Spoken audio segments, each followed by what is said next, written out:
한국이요? 중국한테 어림도 없죠. 솔직히 한국이 지금 이렇게 잘 사는 것도 중국 덕분이잖아요. 그러니 한국이 중국한테 꼼짝도 못하는 거 아니겠어요? 이런 말을 하는 사람은 중국 여대생입니다. 그녀는 지도 교수님과 대화를 하면서 중국에 대한 자부심을 대단하게 드러내고 있었죠. 그러나 이 중국 여대생이 한국에 왔다가 자신이 그동안 큰 착각 속에서 살았다는 것을 깨닫게 됩니다. 과연 그녀가 한국에서 어떤 일을 겪었길래 굳건해 보이던 생각을 바꿀 수밖에 없었을까요? 지금 그 사연을 바로 시작합니다. 잠깐 영상 시청 전 좋아요 한번 눌러주시면 영상 제작에 큰 힘이 됩니다. 안녕하세요. 저는 중국에서 대학교를 마치고 지금은 서울에서 대학원을 다니고 있는 리우 메이린이라고 합니다. 이제 한국 유학 생활을 한 지 1년이 되어 가네요. 솔직히 말해서 저는 한국에 굳이 올 필요가 없었어요. 저는 중국에서 학업 성적이 늘 상위권이었고 중국이 아시아에서 가장 큰 나라인 만큼 교육의 수준도 한국보다 높다고 생각했죠. 한국에 유학 온 이유는 단순히 글로벌 기업에서 한국 대학 졸업자를 선호하기 때문에 그저 졸업장을 따기 위해서였어요. 한국 대학을 졸업하면 기업에서 더 높은 점수를 준다니까 어쩔 수 없이 온 거죠.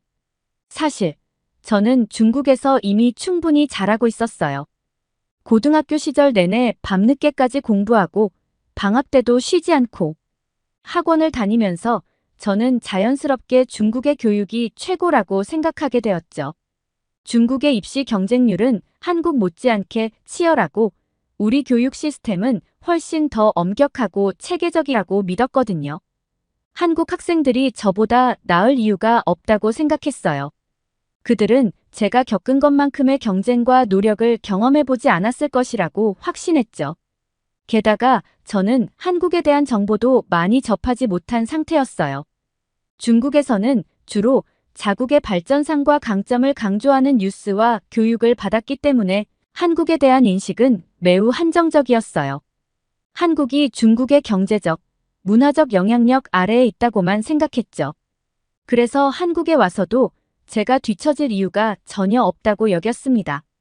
하지만 한국에 와서 학교를 다녀보니 저의 생각은 너무나 잘못되었다는 것을 뼈저리게 느끼게 되었습니다. 심지어 중국에서 그동안 제가 받았던 교육 과정에 대해서도 의심이 들 정도였으니까요. 지금까지 내가 뭘 배운 거지 싶었던 생각을 하게 만들었던 사건이 있었는데요. 한국에서의 첫 대학원 수업은 그룹 토론 형태로 진행되었어요. 저는 중국에서 하던 대로 인터넷에 떠도는 여러 학술 논문들을 찾아서 특정 부분들을 짜깁기해서 준비해갔죠. 그리고 제가 속한 그룹이 준비해온 발언 내용들을 읽어보는 시간을 가졌는데 같은 팀의 한국인 친구들이 놀란 표정으로 저에게 다가왔습니다. 친구들이 저에게 메일인 여기서는 여러 논문들에 나와 있는 내용을 그대로 읽는 게 아니라 논문을 이해하고 자신의 생각을 정리해서 이야기하는 거야 라고 말해주더군요. 그 말을 듣고 순간 머릿속이 하얘졌습니다. 이미 준비한 것은 논문을 그대로 타이핑한 자료뿐이었기 때문에 어떻게 해야 할지 식은땀이 나더라고요. 이미 토론 시간이 다가왔고 어쨌든 저도 토론에 참여해야 했기에 일단 준비한 자료를 읽기 시작했지만 교수님과 다른 학생들의 반응은 냉담했습니다. 모두가 각자의 생각을 활발히 나누는 가운데 저는 그저 논문 내용을 반복하기만 했기 때문에 토론의 흐름을 따라가기 어려웠어요. 그리고 같은 말을 반복하는 제 모습을 본 교수님께서는 이내 저의 생각을 이야기해보라고 하셨죠. 교수님의 말씀에 당황한 나머지 저는 그저 이 논문의 내용이 정말 중요하고 또 중요하다는 말밖에 할 수가 없었어요. 그러자 교수님은 그러니깐 그 논문이 중요하다고 생각하는 이유에 대해서 다시 물으셨죠. 저는 정말 어렵게 뜨문뜨문 말을 하기 시작했어요. 그리고 제가 언어 표현에 있어서 단어가 생각나지 않아 머뭇거리니 한국인 친구들이 도와줬고 그 도움으로 발표를 겨우 마칠 수 있었습니다. 그러자 교수님께서는 앞으로 토론은 그렇게 하면 된다고 말씀하시고 저를 격려해 주셨어요. 그날 저는 한국의 교육 방식이 단순히 암기와 반복이 아니라 깊은 이해와 비판적 사고를 요구한다는 것을 깨달았습니다. 토론이 끝난 후 한국인 친구들은 저에게 토론 준비하면서 어려운 게 있으면 도와주겠다고 했습니다.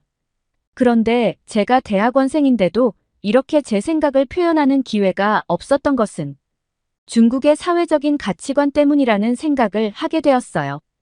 중국에서는 어렸을 때부터 교육을 통해 개인보다는 집단을 중시하는 가치를 주입받아요. 학교에서는 주로 암기식 교육을 강조하고 창의적이거나 비판적인 사고보다는 정해진 답을 찾는 데 집중하죠. 이런 교육 방식 때문에 학생들은 자신의 생각을 자유롭게 표현하는 법을 배우지 못하고 결국 주어진 틀 안에서만 사고하게 되는데요. 그리고 성인이 되어서도 상황은 크게 다르지 않아요. 아시는 분들도 있겠지만 중국은 전 세계에서 검열로 가장 악명이 높은 국가입니다. 중국에서는 사회 전반적으로 정부의 검열이 매우 강력하게 이루어지고 있어서 정치적이거나 민감한 주제에 대해 자신의 생각을 공개적으로 표현하는 것이 위험할 수 있습니다. 인터넷상에서도 정부가 부적절하다고 판단한 콘텐츠는 빠르게 차단되거나 삭제되기 때문에 많은 사람들이 자발적으로 자기 검열을 하게 되고 사정이 이렇다 보니 중국 사람들은 자연스럽게 자신의 생각을 내비치지 않게 되는 거죠. 그런데 중국에서 살 때는 그게 왜 그렇게 잘못된 것인지 잘 인지하지 못했어요. 솔직히 저는 그동안 중국의 검열이 그렇게 나쁘다고만 생각하지는 않았습니다. 물론 정치적 검열이 심하긴 하지만 음란하고 공공도덕에 해롭다고 여겨지는 것들이 삭제되고 차단되면 국민들에게 더 좋은 것이라고 생각했기 때문이었어요.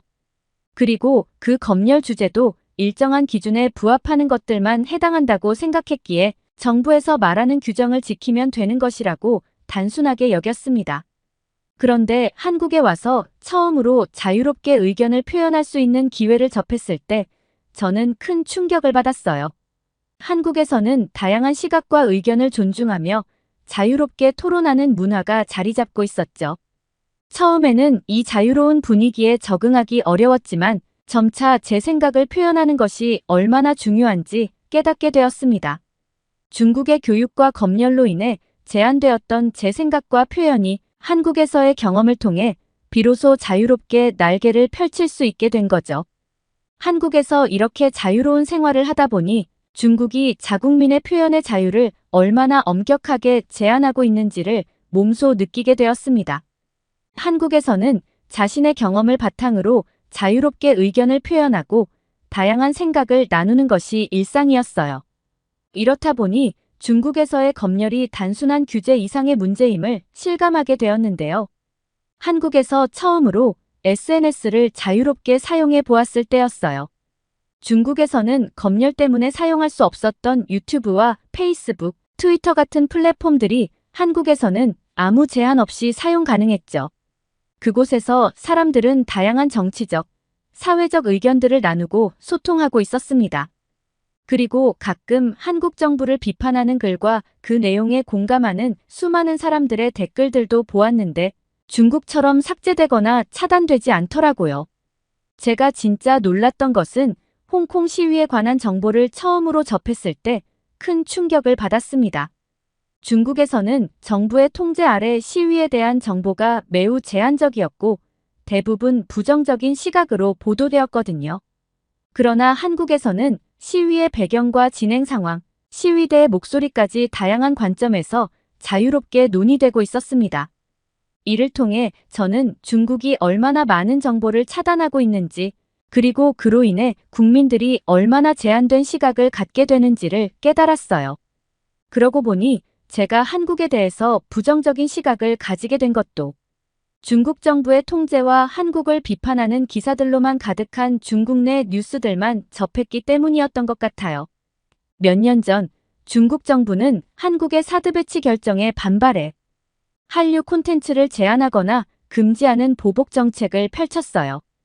이로 인해 한국 드라마, 영화, K-팝 등 한류 콘텐츠가 중국 내 방송과 스트리밍 플랫폼에서 갑작스럽게 사라졌죠. 그리고 당시 중국 내 언론과 온라인 커뮤니티에서는 한국의 사드 배치를 강력히 비판하는 기사가 쏟아졌습니다.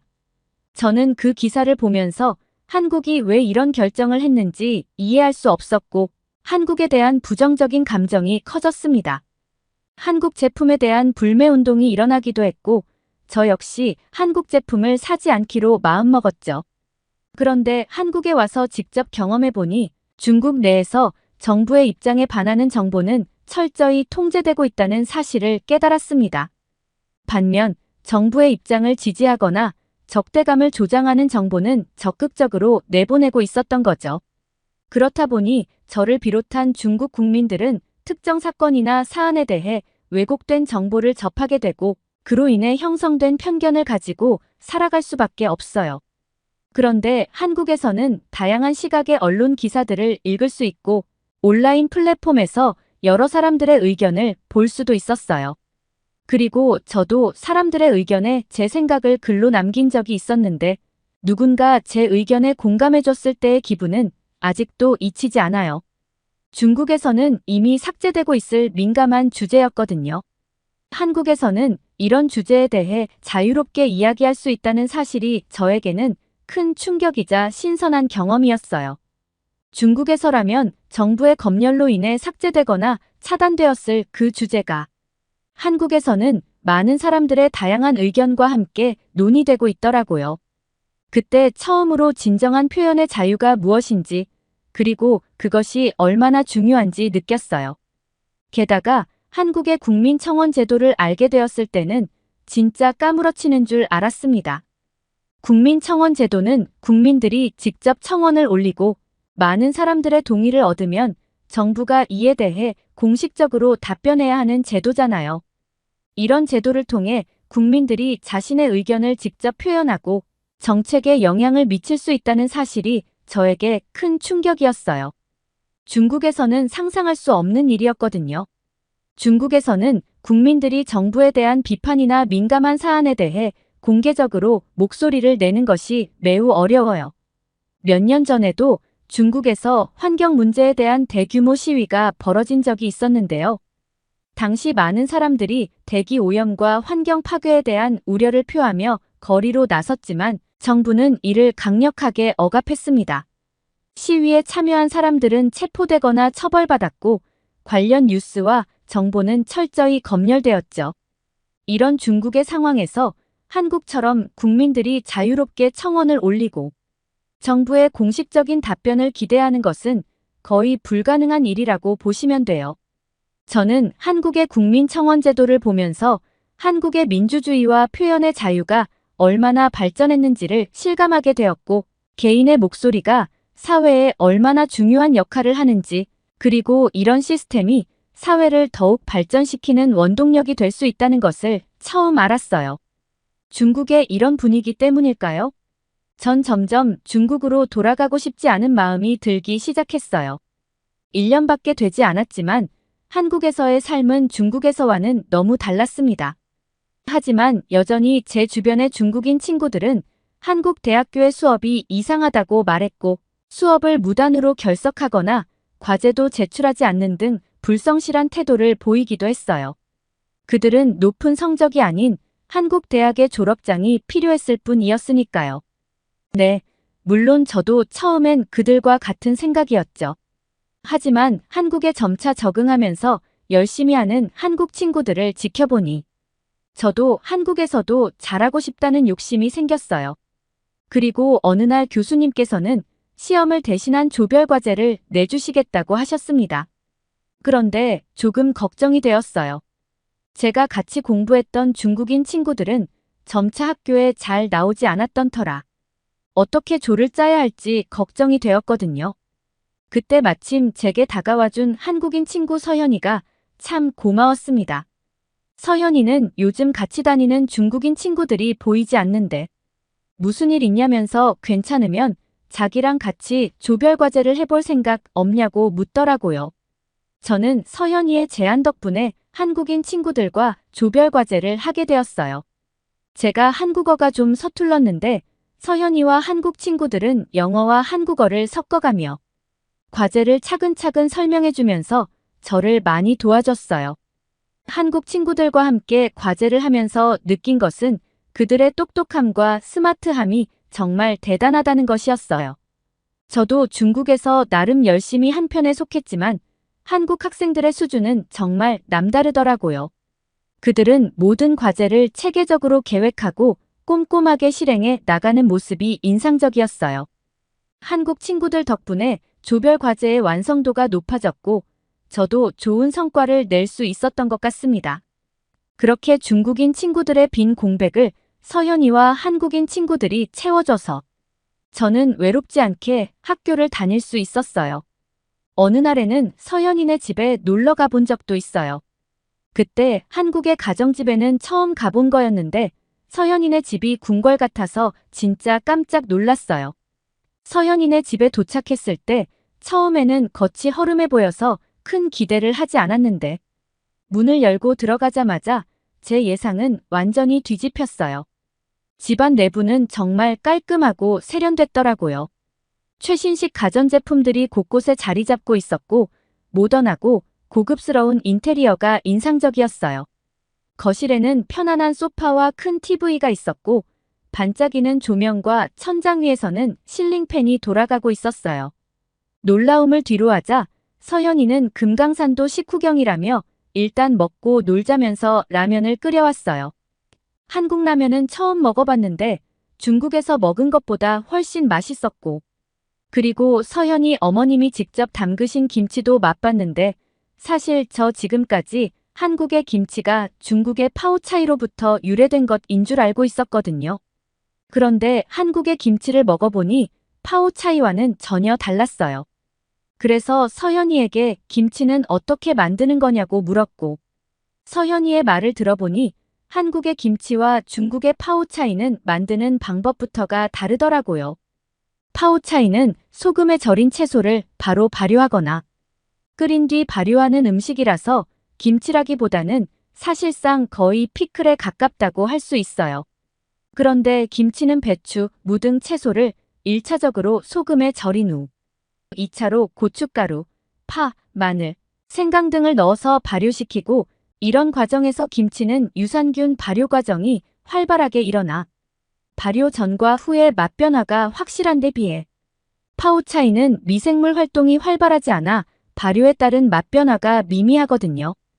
이렇게 한국에 와서 김치를 먹어보기만 해봐도 김치와 파오차이가 전혀 다른 음식이라는 것을 알 수 있는데 중국에선 이걸 왜 알지도 못했고 받아들이려고 하지도 않았는지 새삼 그동안 제가 우물 안에 개구리처럼 살아왔단 생각에 약간 우울해졌어요.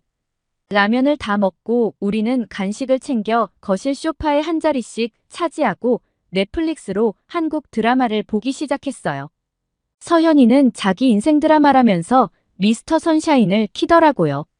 그래서 제가 인생 드라마라면 이미 다 본 거 아니냐면서 나 때문에 괜히 이미 본 드라마를 또 볼 필요는 없다고 말했어요. 그런데 전 서현이의 대답에 기겁하는 줄 알았어요. 이 드라마는 또 봐도 괜찮다면서 벌써 10번째 다시 보고 있는 중이라고 하더라고요. 아니, 어떻게 같은 드라마를 10번씩이나 또 볼 수 있는지 이해가 쉽게 되지는 않았어요. 그런데 그 드라마를 다 보고 나니 왜 10번씩 봐도 질리지 않는지 이해가 되더라고요. 한국 드라마가 정말 신기한 게 처음 볼 때 느낌과 두 번째 볼 때 느낌, 그리고 세 번째 볼 때 느낌이 계속 다르더라고요. 제가 원래 드라마를 끝까지 못 보기도 하고 중국 드라마는 아무리 재미있어도 절대 다시 보고 싶다거나 하는 생각을 해본 적이 없었어요. 그런데 한국 드라마는 스토리를 다 알아도 보고 또 봐도 재미있다는 것이 바로 이런 걸 두고 하는 표현이었다는 것을 깨닫게 되었고 지금은 저도 결국 미스터 션샤인을 4번째 다시 보고 있답니다. 서현이의 말대로 정말 봐도 봐도 질리지가 않더라고요. 그렇게 저는 서현이와 한국 친구들과 더 끈끈하게 친해졌습니다. 지금 생각하면 제가 한국에 처음 왔을 당시만 해도 저는 한국을 무시하고 깔봤는데 한국 친구들은 제가 중국에서 왔다고 해서 중국을 무시하거나 험담하지 않았어요. 그게 내심 고맙고 미안하더라고요. 그래서 친구들에게 더 잘해줘야겠다고 생각했습니다. 그런데 제가 이 한국 친구들 때문에 중국인 친구와 대판 싸우게 된 사건이 있었는데요. 어느 날 수업을 마치고 서현이와 한국 친구들과 점심을 먹으려고 하던 차에 중국에서 거의 동시에 유학을 온 리웨이를 우연히 만났어요. 리웨이는 제게 인사하며 오랜만이라고 말을 걸었고 점심시간인데 밥 안 먹었으면 같이 먹자고 하더라고요. 리웨이를 너무 오랜만에 만나기도 했고 반가웠던 건 사실이지만 서현이와 한국 친구들과의 약속이 있던 터라 리웨이의 갑작스러운 제안이 좀 곤란했었어요. 그런데 제가 곤란해하니 서현이와 한국 친구들은 자신들은 괜찮으니 리웨이와 좋은 시간 보내라며 저를 이해해줬습니다. 그리고 전 리웨이와 함께 캠퍼스를 걷기 시작했어요. 그동안 안부를 물으며 리웨이에게 뭐 하길래 수업도 안 나오느냐고 열심히 좀 하라면서 채찍질을 했습니다. 그러자 리웨이는 저를 쳐다보더니 너 변한 것 같다 라고 말했어요.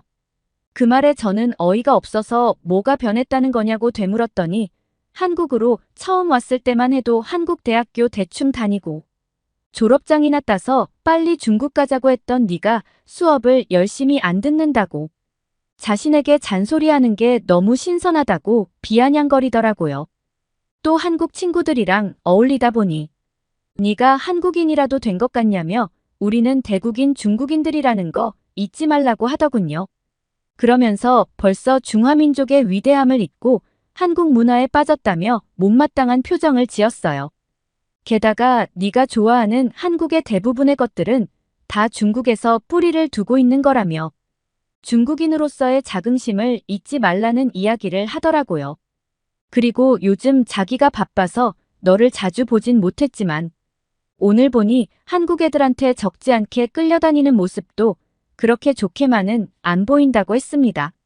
오랜만에 만난 같은 고향 친구가 제게 한다는 말이 고작 이런 말들 뿐이라니 간만에 상처를 크게 받았네요. 리웨이의 말처럼 제가 변한 것이 사실이었던 것 같아요. 예전 같았으면 리웨이 말에 크게 공감하고 서로 맞장구 쳤겠죠. 그런데 이제는 말도 안 통한다는 느낌이 들어서 리웨이 말에 반박하기조차도 그만두기로 했어요. 그리고 그날 불편한 점심을 하고 나서 저는 멍하니 초점 없이 길을 걸어가고 있었습니다. 리웨이의 말이 상처가 되기도 했지만 내가 다시 중국에 가서 리웨이와 같은 생각을 하는 사람들과 생활을 할 수 있을까? 란 생각에 빠지게 된 거죠. 횡단보도를 건너려고 기다리고 있었는데 그 생각에 계속 그곳에서 서 있게 된 거예요. 그런데 진짜 신기했던 게 갑자기 지나가려던 차가 속도를 줄이고 멈추더니 제게 손짓을 하는 거예요. 그래서 갑자기 잘 가던 차가 왜 멈춰섰지? 하면서 그 운전자를 쳐다봤더니 글쎄, 저보고 건너가라는 손짓을 하는 거였어요. 아마도 그 운전자는 제가 신호등도 없는 횡단보도에서 차가 멈춰주기만을 기다린다고 생각하셨는지도 몰라요. 이런 배려를 받은 건 또 한국이 처음이네요. 중국에서는 길을 건널 때 항상 조심해야 해요. 대부분의 운전자들이 신호를 잘 지키지 않아서 횡단보도에서 초록불이 켜져 있어도 안심할 수 없어요.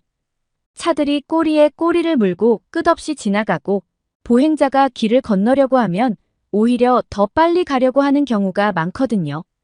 그래서 가만히 기다리다 보면 도저히 길을 건널 수가 없죠. 횡단보도를 건널 때도 차들이 사람이 있든 없든 그냥 밀고 들어오는 경우가 많아서 정말 위험해요. 초록불을 보고 건너도 신호를 무시하고 달려드는 차들 때문에 몇 번이나 아찔한 순간을 겪었답니다. 한국의 운전자의 작은 배려에 저는 큰 감동을 느꼈고 리웨이 때문에 망친 제 기분을 어느 정도 회복할 수 있었답니다. 그리고 전 요즘 많은 고민들을 하고 있어요. 제가 만약 중국에서만 있었다면 절대 생각도 안 해봤을 고민들인 것 같아요. 그 고민들 속에선 한국에 대한 고민이 가장 큽니다. 원래는 대학원을 마치고 바로 중국으로 돌아가려고 했는데 한국에서의 생활을 경험하면서 생각이 많이 바뀌었어요. 한국에서 지내면서 많은 친구들을 사귀고 새로운 문화와 생활 방식을 배우면서 점점 한국에 대한 애정이 생겼습니다. 한국의 학문적 환경도 매우 인상적이었고 다양한 기회들이 많다는 것을 알게 되었어요. 여기서 얻은 경험들이 저의 잘못된 가치관을 바로 잡아주었고 제 미래에 대해 새로운 가능성을 열어준 것 같아요. 새로운 한국 친구들과 소통하면서 저 스스로도 많이 발전했음을 느꼈습니다. 그래서 요즘 저는 한국에서 조금 더 머물면서 경험을 쌓고 커리어를 쌓아가는 것도 좋겠다는 생각을 하고 있어요. 여기서 인턴십이나 직장을 구해볼까 하는 고민도 하고 있고, 더 나아가서는 한국에서 직업을 갖고 생활해보는 것도 고려하고 있습니다. 이런 생각들은 모두 한국에서의 긍정적인 경험 덕분에 생긴 것이겠죠? 이제는 한국이 저에게 제2의 고향처럼 느껴집니다. 이곳에서 더 많은 도전과 성장을 경험하며 제 미래를 만들어가고 싶습니다. 한국에서의 삶이 저에게 가져다준 변화를 진심으로 감사하게 생각하고 있어요. 오늘의 사연 어떠셨나요? 한때 한국을 무시하고 깔보던 중국의 여대생이 막상 한국에 와서 많은 것을 배우고 생각에 큰 변화가 온 것 같네요.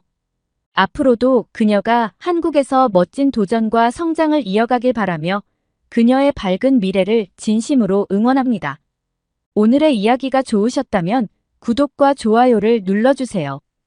여러분의 구독과 좋아요는 영상 제작에 큰 힘이 됩니다. 끝까지 시청해주셔서 감사합니다. 더욱더 감명 깊은 사연으로 찾아뵐게요.